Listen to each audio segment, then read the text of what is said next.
Arizona Territory, 1887. The dust hadn't even settled from the Marshals' boots when Ezra Blackwood realized his whole world was built on lies.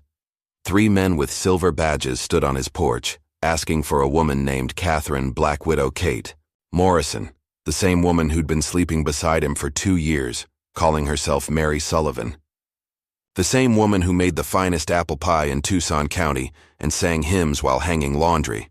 The same woman whose kiss could make him forget every worry and whose gentle hands had never once trembled while holding a gun he'd never seen. Morning started like any other in the summer of 1885. Ezra Blackwood wiped the sweat from his brow as he worked the fields of his modest ranch outside Tucson. At 28, he'd carved out a decent living from the harsh Arizona Territory, though the loneliness ate at him like a persistent cough. That's when he first saw her. She stood at his gate like a mirage, wearing a faded blue calico dress and a bonnet that had seen better days. Her brown hair caught the sunlight, and when she lifted her face to speak, Ezra felt his heart skip like a stone across water. "Pardon me, sir," she said, her voice soft as morning rain. "I'm looking for work. I can cook, clean, and tend to livestock. I don't eat much and I work hard." Her name was Mary Sullivan, she told him. Came from Kansas after her family died of fever. Had been traveling west, looking for a fresh start. Ezra studied her face. Pretty in a quiet way, with green eyes that seemed to hold secrets. But then again, didn't everyone who came west carry secrets? "I can't pay much," Ezra found himself saying, surprising himself with the words. "I don't need much," she replied. "Just a roof and honest work."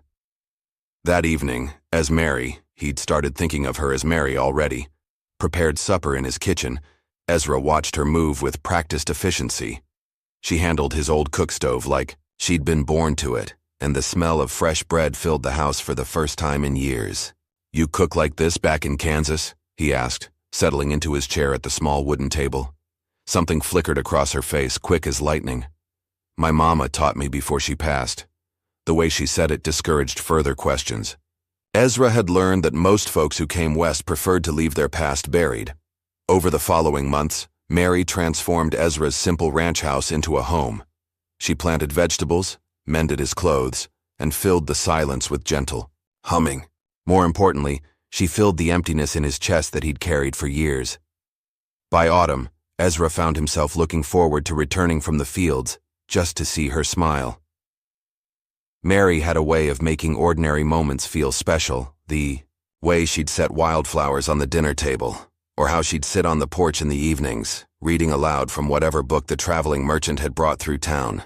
"You're educated," Ezra observed one evening as she finished a passage from Shakespeare. "Some," she said simply. "Reading helps pass the time." He'd never met a woman quite like her. She could birth a calf as easily as she could recite poetry. She could shoot a rattlesnake from 20 paces, but never seemed comfortable holding the rifle. There were contradictions about Mary Sullivan that made her fascinating and mysterious. "Mary," he said one crisp October evening as they sat watching the sunset paint the desert gold and red. "I've been thinking," she turned to him, eyebrows raised in question. "I've been thinking a man gets lonely out here. And a woman probably does too." Her hands stilled on the mending in her lap. "Ezra Blackwood, are you asking what I think you're asking?" "I suppose I am." He cleared his throat, suddenly nervous as a schoolboy. "I know we haven't known each other long, but I've grown mighty fond of you. You've made this place feel like home again." For a long moment, Mary stared out at the horizon. When she finally spoke, her voice was barely above a whisper. "I've got a past, Ezra. Nothing I'm proud of." "We all do," he replied. "Out here, what matters is who you are now, not who you were." She turned to study his face in the fading light. "You're a good man, Ezra Blackwood. Better than I deserve." "Is that a yes?" A smile tugged at the corners of her mouth. "That's a yes."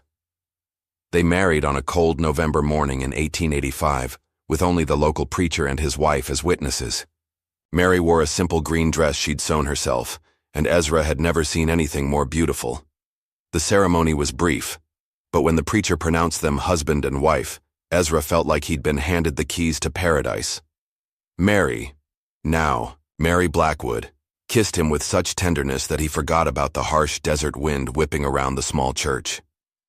Their first year of marriage passed in contented routine. Mary proved to be everything a man could want in a wife. She kept the house spotless, cooked meals that made Ezra's mouth water, and shared his bed with a passion that surprised them both.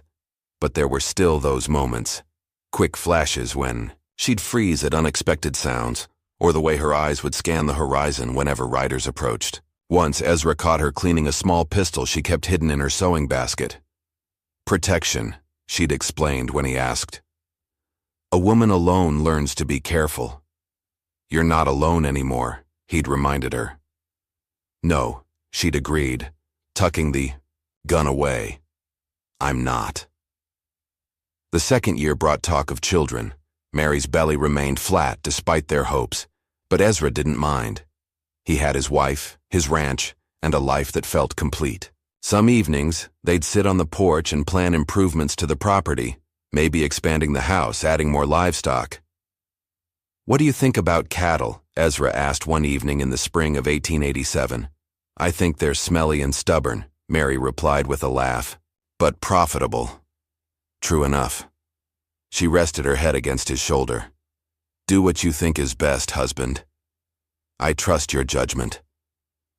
It was moments like these that made Ezra feel like the luckiest man in the territory. His wife trusted him, loved him, and had turned his bachelor existence into something worth living. If only he'd known then what she was hiding. The first sign of trouble came on a hot June morning when Ezra noticed Mary staring intently at the newspaper he'd brought back from town. Her face had gone pale as milk. Something wrong? He asked, settling beside her with his coffee. She folded the paper quickly. Nothing important, just reading about the weather. But Ezra had glimpsed the headline she'd been studying. Notorious outlaw gang strikes again in New Mexico. When he tried to retrieve the paper later, he found she'd burned it in the stove. A week later, he caught her standing at the bedroom window in the middle of the night, staring out at the moonlit desert. Can't sleep? He asked, rising to join her. She jumped at his voice, spinning around with wild eyes before recognizing him. Oh, Ezra, you startled me. Bad dreams? Something like that. She allowed him to lead her back to bed, but he felt the tension in her body, the way she lay rigid beside him until dawn. The incidents multiplied. Mary began taking longer trips to town, claiming she needed supplies that Ezra knew they didn't need. She started carrying her pistol openly, strapped to her hip like a gunfighter. When he asked about it, she said she'd seen coyote tracks near the chicken coop. Since when do you need a gun for coyotes? Ezra pressed. Since I decided I don't like losing chickens, she'd replied. But her eyes wouldn't meet his. The most troubling change was in their conversations. Mary, who used to talk freely about their future, began deflecting questions about plans beyond the next few weeks. When Ezra mentioned wanting to visit her hometown in Kansas someday, she'd claimed there was nothing left there worth seeing. Don't you have any friends there? Family graves to visit? The past is past, Ezra. Best to leave it buried. But the past, Ezra was beginning to realize, wasn't staying buried. Everything changed on that scorching July morning in 1887. Ezra was repairing fence posts when he saw the dust cloud approaching from the east. 3 riders moving with purpose. As they drew closer, he could see the glint of metal badges on their vests. U.S. Marshals. Mary must have seen them too, because when Ezra turned toward the house, she was standing in the doorway, her face a mask of resignation. She'd removed her apron and tied back her hair. Her gun hung at her hip. Ezra, she called, her voice steady despite the circumstances. Come inside. What's this about? He asked, but she'd already disappeared into the house. The marshals reined in their horses at the gate. The leader, a weathered man with steel gray hair, dismounted and approached the porch. His companions remained mounted, hands resting casually near their weapons. Mr. Blackwood? The leader asked. That's right. I'm Marshal Tom Henderson. We're looking for a woman who might be staying here. Goes by the name Katherine Morrison, though she's been known to use other names. Ezra's mouth went dry. Katherine Morrison, not Mary Sullivan, not Mary Blackwood. I don't know anyone by that name, he managed. Henderson's eyes narrowed. She's about 25 years old, brown hair, green eyes, pretty woman. Probably told you some story about being from Kansas or Missouri. The description matched his wife perfectly, but Ezra shook his head. I'm sorry, Marshal, can't help you. Mr. Blackwood, Henderson continued, this woman is wanted for murder. Multiple murders. Her victims were all men she married or was involved with. She'd gain their trust, maybe their love, then kill them for their money or property. That's why we call her Black Widow Kate. The words hit Ezra like a physical blow. Black Widow Kate.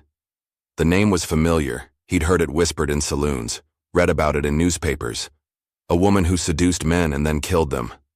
A monster in human form. You're certain she's not here? Henderson pressed. Marshal Henderson, came a voice from the doorway. All eyes turned to see Mary, Kate, standing in the entrance, her hands visible and empty.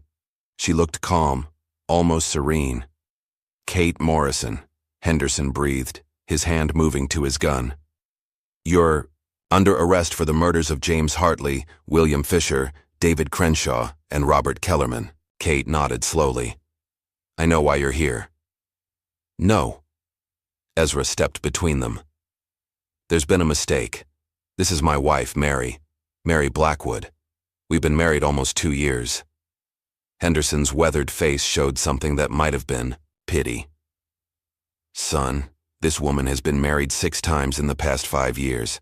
Every one of her husbands died under suspicious circumstances.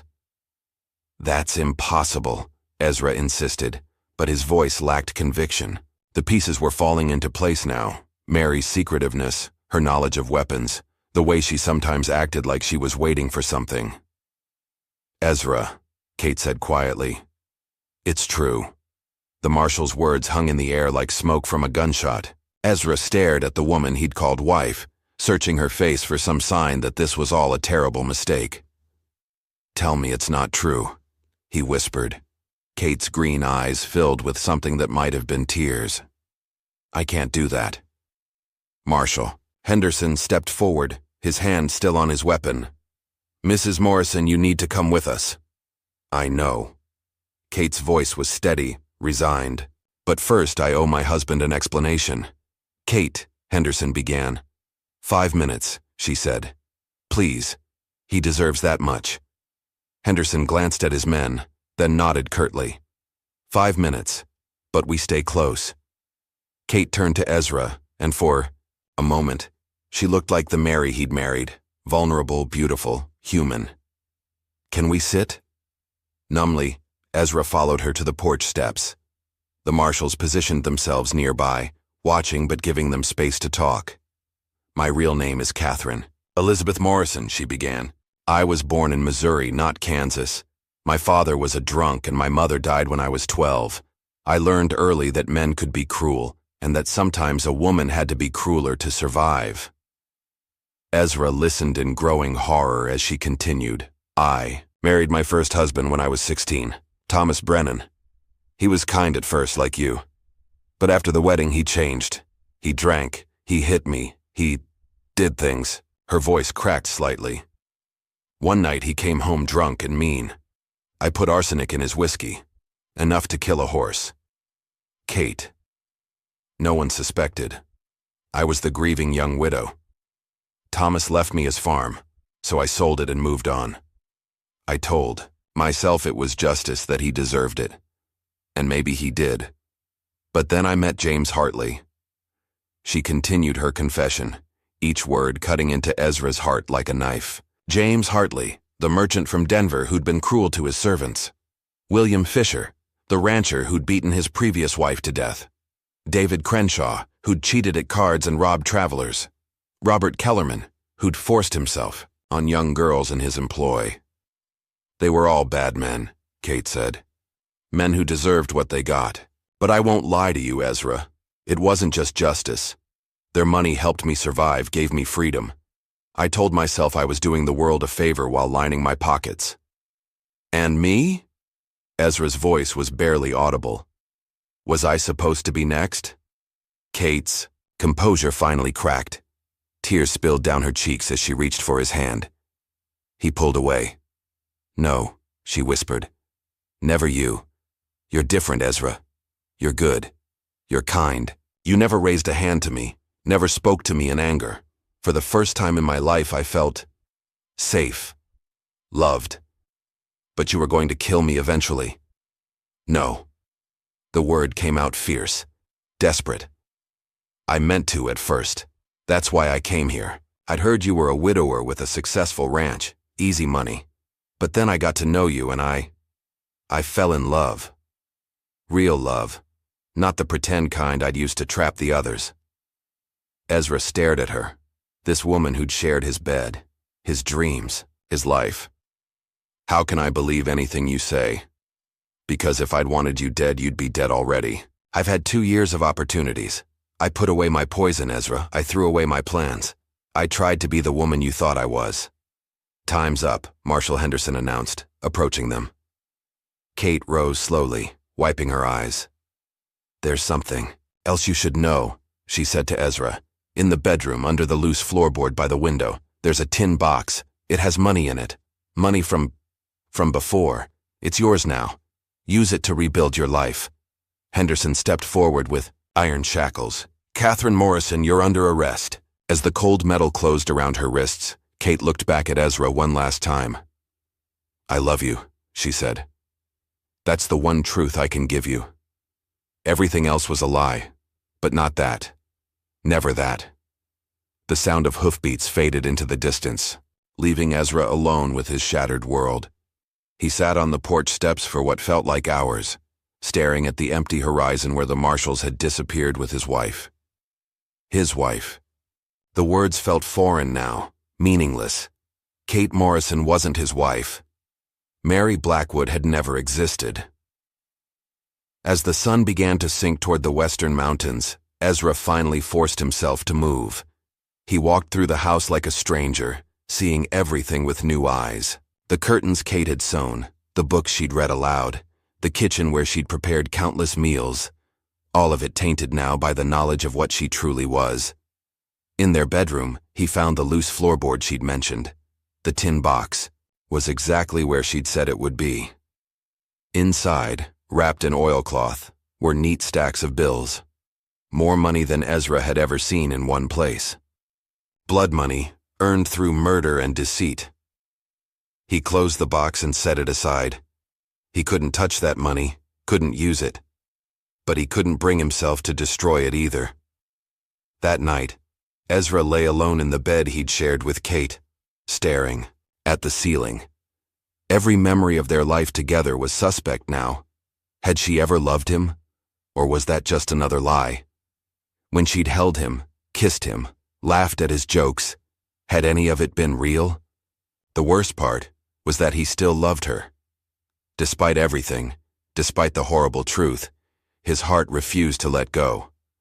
The woman who'd made him breakfast that morning, who'd hummed while hanging laundry, who'd shared his dreams. That woman had been real, even if her name and past were fabricated. 6 weeks later, Ezra found himself in a courtroom in Phoenix called to testify at Kate's trial. The newspapers had seized on the story of Black Widow Kate with gleeful sensationalism. Headlines screamed about the murderess who'd fooled I. Simple rancher, the deadly woman who'd killed at least 4 men. Kate sat at the defendant's table in a plain gray dress, her hands folded in her lap. She looked smaller somehow, diminished. When their eyes met across the courtroom, Ezra saw a flash of the woman he'd known, vulnerable, human, afraid. "State your name for the record," the prosecutor said when Ezra took the witness stand. "Ezra Blackwood. And how did you know the defendant?" Ezra's throat felt dry as desert sand. "She was my wife. I thought she was my wife." The prosecutor, a thin man named Hartwell, led Ezra through the basic facts. How Kate had come to his ranch, how they'd married, how she'd lived there for 2 years before her arrest. "Did you have any suspicion that Mary Sullivan, as she called herself, was actually the notorious Black Widow Kate?" No, sir, none at all. Did she ever act suspiciously? Display any unusual knowledge of poisons or weapons? Ezra thought of the small pistol in Kate's sewing basket, the way she'd sometimes freeze at unexpected sounds. She was careful, cautious. But I thought that was just because she'd been alone, traveling. A lot of folks who come out west are running from something. But you never suspected she was running from multiple murder charges? No, sir. Hartwell continued his questioning, trying to paint a picture of Kate as a calculating killer who'd fooled an innocent man. But when Kate's lawyer, a young man named Morrison, cross-examined Ezra, the questions became more personal. Mr. Blackwood, in the 2 years you were married to my client, did she ever attempt to harm you? No. Did she ever threaten you? No. Did she have opportunities to poison you if that had been her intention? Ezra hesitated. She cooked all my meals. So she had ample opportunity to kill you if that was her plan? Yes. But she didn't. No, she didn't. In your opinion, Mr. Blackwood, did Katherine Morrison love you? The courtroom fell silent. Ezra looked at Kate, saw her watching him with those green eyes that had once filled with laughter. Yes, he said quietly. I believe she did. The trial lasted 3 days. Witnesses testified about Kate's previous marriages, the mysterious deaths of her husbands, the pattern of inheritance and disappearance. The evidence was overwhelming. Arsenic in Thomas Brennan's system, suspicious circumstances surrounding James Hartley's death from food poisoning, the convenient accidents that had befallen David Crenshaw and Robert Kellerman. But there were complications. Some of the men Kate had killed were themselves criminals. Crenshaw had been wanted for robbery. Kellerman had been under investigation for assault. Kate's lawyer argued that she'd been acting in self-defense, that these men had threatened or harmed her. My client is not a cold-blooded killer, Morrison told the jury in his closing argument. She is a woman who learned to fight back against men who would abuse her. Yes, she took their lives, but they would have taken hers, or her dignity, or her freedom. In a world where women have little recourse against male violence, Katherine Morrison found her own way to survive. The prosecutor scoffed at this defense. Katherine Morrison is a calculating murderess who used her feminine wiles to lure men to their deaths. She married them, gained their trust, then killed them for money. The fact that she spared one man, Ezra Blackwood, doesn't erase the murders of 4 others. When the jury returned after 2 hours of deliberation, Kate stood to hear the verdict. Ezra watched from the gallery, his heart pounding. On the charge of murder in the first degree in the death of Thomas Brennan, we find the defendant guilty. Kate's shoulders sagged slightly, but she remained standing. On the charge of murder in the first degree in the death of James Hartley, we find the defendant guilty. The pattern continued. Guilty on 4 counts of first-degree murder. In 1887 Arizona territory, that meant death by hanging. As the judge read the sentence, Kate finally turned to look at Ezra. Her eyes were dry, but he could see the fear beneath her composed exterior. She mouthed 2 words. I'm sorry. The execution was scheduled for 3 weeks later. Ezra spent those weeks in a kind of daze, returning to his ranch but unable to find peace. The house felt empty, haunted by memories of a woman who might never have existed. 2 days before the hanging, he made a decision that surprised even himself. He rode to Phoenix and requested a visit with the condemned woman. Kate was being held in a small jail cell, her wrists and ankles chained. She looked thinner than before, her face gaunt with worry and fear. But when she saw Ezra, her eyes lit up with something like hope. I didn't think you'd come, she said. They sat on opposite sides of the cell bars, close enough to touch but separated by iron and betrayal. I had to, Ezra said. I have questions. Ask them. Was any of it real? The woman I married? The life we built? Was any of it real? Kate was quiet for a long moment. The first few weeks were lies, she said finally. I came to your ranch planning to seduce you, marry you, and kill you. Just like the others. But then I got to know you and I couldn't do it. When? When did it change? Do you remember the night I got sick? About a month after I arrived? I had a fever, and you sat up with me all night putting cool cloths on my forehead, Ezra remembered. Kate had been delirious, calling out in her sleep. You could have taken advantage, she continued. I was helpless, vulnerable. But you just took care of me. No man had ever done that before. That's when I knew I couldn't hurt you. But you didn't tell me the truth. How could I? Hello, husband. I'm a murderer who planned to kill you. And I thought if I could just be Mary Blackwood, if I could leave Kate Morrison buried in the past, we could be happy. We were happy, Ezra admitted. At least I was. So was I. For the first time in my life, I was happy. They talked for an hour about their life together, the good memories, the quiet moments, the dreams they'd shared. It was both painful and healing, this final conversation between husband and wife. Ezra, Kate said as the guard announced visiting time was over. I need you to know something. I never took your name lightly. For 2 years I really was Mary Blackwood. That woman was real, even if her past was invented. She loved you completely. I know, Ezra said. I love her too. On the morning of the execution, Ezra stood among the crowd gathered in Phoenix's town square. He'd told himself he wouldn't come, but he couldn't stay away. Kate had asked him not to watch, but he felt he owed her that much. To be there at the end. Kate was led to the gallows wearing the same green dress she'd worn on their wedding day. The irony wasn't lost on Ezra. She'd chosen to die as Mary Blackwood, not Kate Morrison. The preacher offered her a chance for final words. Kate's eyes found Ezra in the crowd, and she spoke directly to him. I'm sorry for the lies, she said, her voice carrying clearly in the morning air. But I'm not sorry for loving you. That was the truest thing I ever did. The hood was placed over her head, the noose around her neck. Ezra closed his eyes, unable to watch the final moment. When he opened them, Kate Morrison, Mary Blackwood, was gone. The crowd began to disperse, but Ezra remained standing in the square, staring at the gallows. A hand touched his shoulder. Mr. Blackwood? He turned to see a young woman, perhaps 20 years old, with Kate's green eyes and brown hair. I'm sorry to bother you, she said. I'm Rebecca Morrison. Kate was my sister. Ezra stared at her, seeing the family resemblance. I didn't know she had family. She didn't like to talk about us, Rebecca said. Our childhood wasn't pleasant. But I wanted you to know that Kate wrote to me about you. In her letters, she called you the best man she'd ever known. She said you made her want to be better than she was. She was better, Ezra said. At least she was trying to be. Rebecca handed him an envelope. She asked me to give you this if anything ever happened to her. With trembling hands, Ezra opened the letter. Kate's familiar handwriting filled the page. My dearest Ezra, if you're reading this, then you know the truth about me. And I'm probably dead.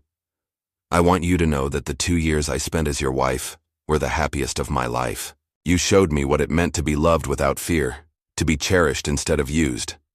I know I have no right to ask anything of you, but I have one request. Don't let my sins poison the memory of our life together. What we had was real, even if it was built on lies. Love isn't diminished by the flaws of those who feel it. Use the money I left you. I know it came from terrible acts, but money itself isn't evil, only the methods used to obtain it. Build something good with it. Start a family, help your neighbors, make the world a little better. Let some good come from all the bad I've done. Most importantly, don't blame yourself for loving me. I was never worthy of your love, but I treasured it every day. You made me believe, if only for a while, that I could be the woman you thought I was. All my love, always. Mary P.S. There's something else in the tin box. Look under the false bottom. Arizona Territory, 1893 years had passed since Kate's execution. Ezra stood on the porch of his expanded ranch house, watching his children play in the yard. He'd used Kate's money to buy more land, build a school for the local children, and establish a fund for widows and orphans in Tucson County. He'd also remarried, a kind widow named Elizabeth, whose husband had died in a mining accident. She knew about Kate, about the whole story, and she'd married him anyway. Their love was different from what he'd shared with Kate. Quieter, more practical, but no less real. Under the false bottom of Kate's tin box, Ezra had found something unexpected. A photograph of a young woman holding a baby and a birth certificate. Kate had given birth to a child before coming to Arizona, a daughter she'd given up for adoption. The child's name was listed as Mary Katherine Brennan. Ezra had tracked down the child, now 5 years old, living with a family in Kansas. The adoptive parents had been happy to let him take the girl, especially when he explained who he was. Mary Katherine, Katie as she preferred to be called, now lived with Ezra and Elizabeth, the daughter Kate had never told him about.